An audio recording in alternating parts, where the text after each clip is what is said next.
Yeah, so Royal Pains, that was weird. Royal Pains happened when I was a senior in high school. It was just something that I, kind of lucked out on. Honestly, we came across the audition by chance and I did it, and it just one thing led to another. And then I was filming in Brooklyn and had a marvelous time. It was such an amazing first show to work on, and I mean, Mark Forrestine, of course, is phenomenal and so talented, and he's so nice and so sweet. And he was so amazing to kind of just be able to have that as my scene partner for my first television gig, because I didn't know what I was doing. And so that was amazing. And afterwards, I really got a taste for television and film, and I really enjoyed it. I'd done theater for years, but this was something entirely different, and it felt so much more intimate, and it was less about worrying they can hear you in the back of the stage and stuff like that. And I felt like I could more do these scenes with I don't know, just more realistically, almost, if that makes sense. um and I still love theater, but I haven't gotten to it in so long. But and with film, it was just so spectacular. And this, I remember seeing the sets for the first time and just the attention to detail. And it was like just being in these spaces and then looking up and there's no ceiling. And it was such a surreal feeling. I was like, oh my God, can I please do this for the rest of my life? And of course, naturally, then I didn't work again for 3 years.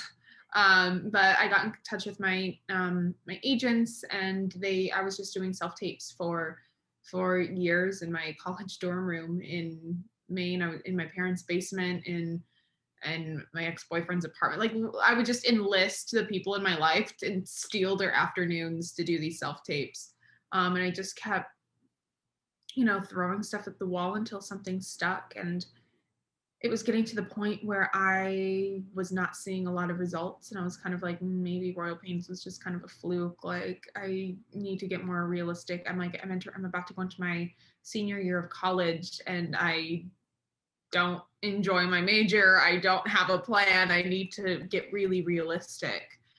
And so summer came, and I was fortunate that Brad Michael Elmore took a chance on me and gave me a role in his vampire movie Bit. And so I was out in Los Angeles filming that when I got a call back for Supergirl, which was another audition that I had done before I left Maine.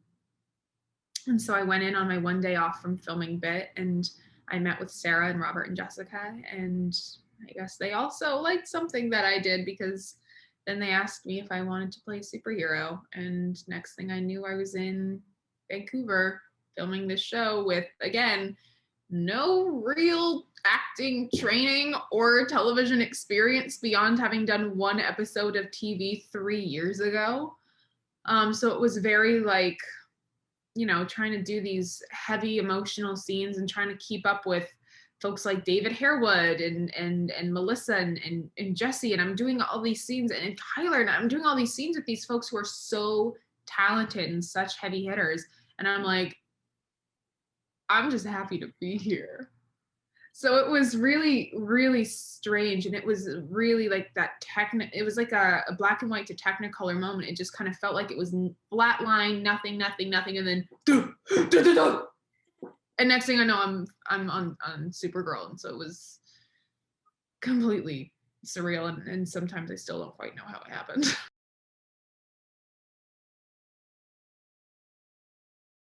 So we are going to be exploring a lot more of Nia's relationships with her past and with her powers, and she is going to sort of start coming more into those. And sort of we've seen her kind of hitting a similar note for the past 2 seasons of not being able to understand what her powers are and not knowing how to interpret her dreams. And so I can't say how, but she's going to start understanding those a little bit more. And she's kind of fully going to start coming into herself as dreamer. And she's going to transition from being kind of that apprentice, hero in training, to a full-fledged superhero who knows what she's doing.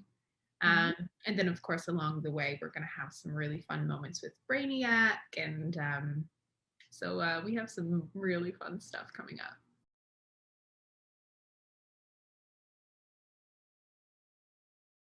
Of course, when Nia started, she was just kind of seeing the future in her dreams, and that's kind of what she did. And we stuck really firmly to what Dream Girl does in the Legion of Superheroes comics. And as Dreamer has evolved and become more of her own hero and more of her own character, we've slowly kind of started adding on these new things that she can do with her powers. And thanks to the gauntlets that Brainiac made for her, she is much more capable in a combat scenario where she can do these blasts and make shields and lassos. And every time I get to, I see she's doing a new thing, I get so excited. We just saw her in her astral form. She's able to interact with things physically now, which is new. She used to not be able to interact with anything at all when she was in astral projection form. So now so that's another skill in her toolkit now. And she's becoming really, really cool. And she's kind of occupying this space that no one else really does. It's kind of like if Scarlet Witch was a Green Lantern but could see the future. Like, really cool. And, I sometimes where I'm like, oh gosh, can she do too much? And then I'm like, you know what? Supergirl has freeze breath, heat vision, X-ray vision, super speed, super strength. She can fly, survive in space, bulletproof. I'm like, you know what? Dreamer can do whatever she wants. And I'm here for all of the new powers. They're so much fun.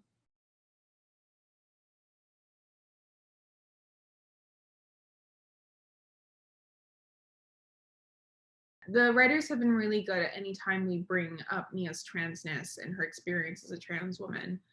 They've been really good about coming to me and making sure that they are doing it with integrity, and they're doing it never in a way that feels tokenizing,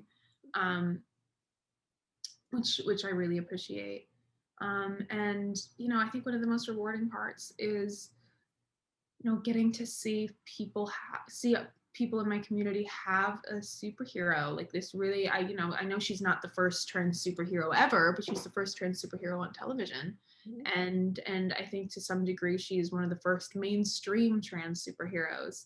And it feels really good to have someone like that to call our own and to identify with. And so getting to do these stories and get to have a superhero that protects the community and understands the struggle, and at the same time is also doing things outside of her transness and is a hero in her own right, regardless of whether or not she's trans. I think that is one of the most rewarding parts, is that we have we have a genuine, real, true superhero to call our own. And that's really, really cool.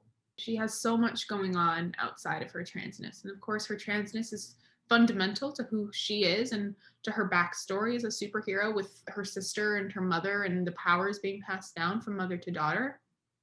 But then as a hero, her story is really more about understanding this power and understanding how to use them and interpreting dreams and dealing with the grief and loss of her mother and her sister. And so and those aren't necessarily trans specific, and that's, I think, a story that a lot of people can get behind and relate to and identify with.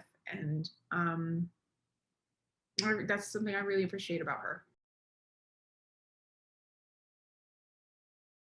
I mean, I know one that I would have loved to do that. I know we there's just no way to work it in this season, but I would have loved to do an evil dreamer storyline.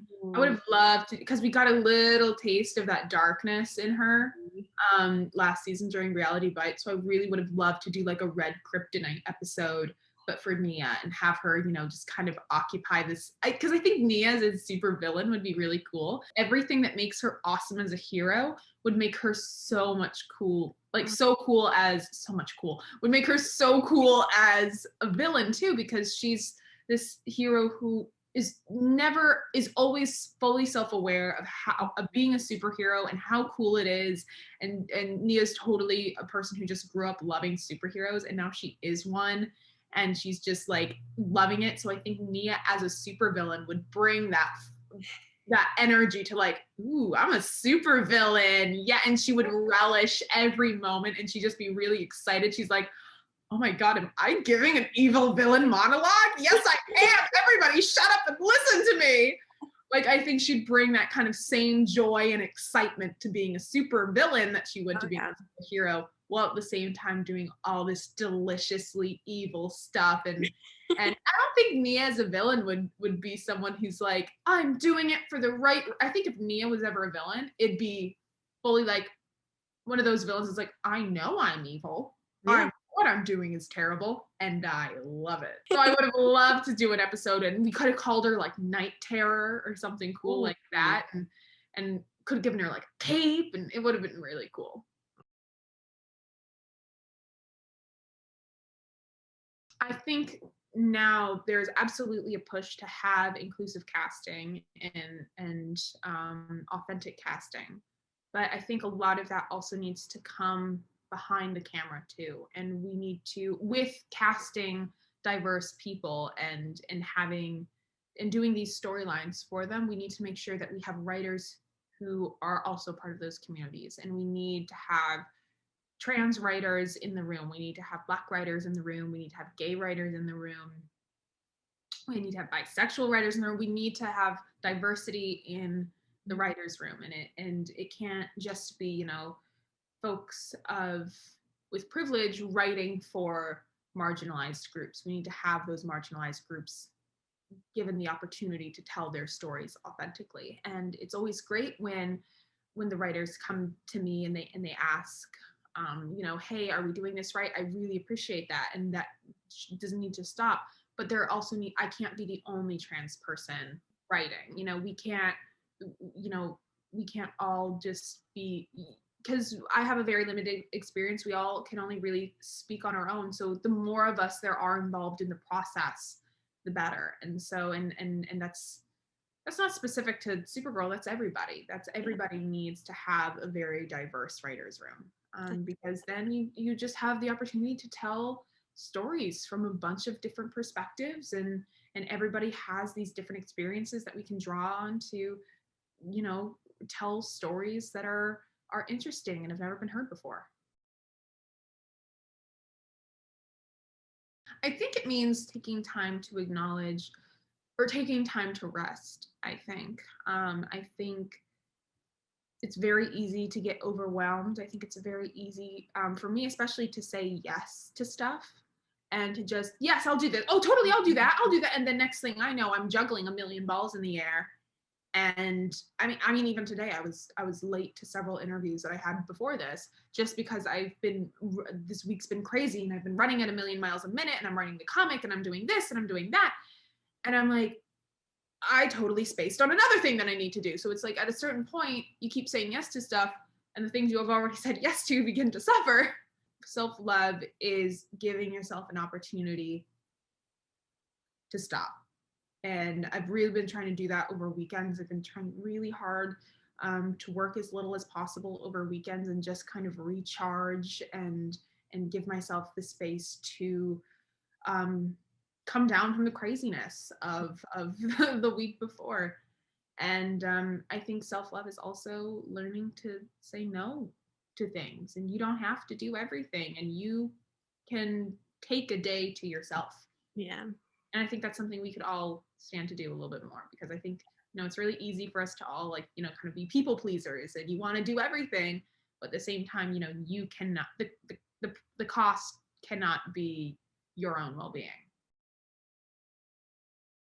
Well, of course, you can look forward to the DC Pride anthology that's coming out in June, which is going to be Dreamer's debut into the DC publishing universe. Dreamer's first appearance in a comic book, and it's going to be really, really cool. I just today got the page layouts that the illustrator's done. I sent her my script a little while ago, and I just kind of saw what she's planning on doing with it.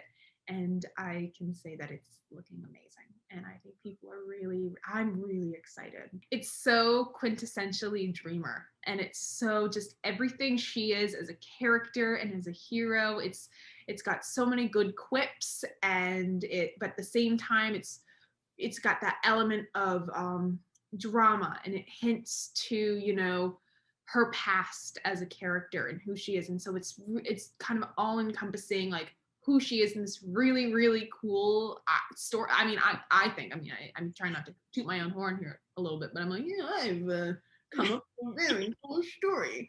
But I think it's going to be really cool, and I really, really hope people like it, because I think that what makes Dreamer so special is that she is the first trans superhero. So what we've done with this story is we've just created a really classic superhero story feel to it. So I am Nicole A. Mains on everything. I am on Twitter, I'm on Instagram, and I'm on TikTok now, which I am still getting the hang of. I don't fully understand it, but I am doing my best. And I feel bad every time. I feel like all my comments on my TikToks they're like, when are you gonna post more? And I'm like, I don't have any ideas. I post when something comes to me. I'm like, you guys deserve the best, and I will only give you the best. I won't give you any half-ass TikToks. That I just did a half-ass TikTok that's gotten more views than any of my other ones have, so maybe I should do that more.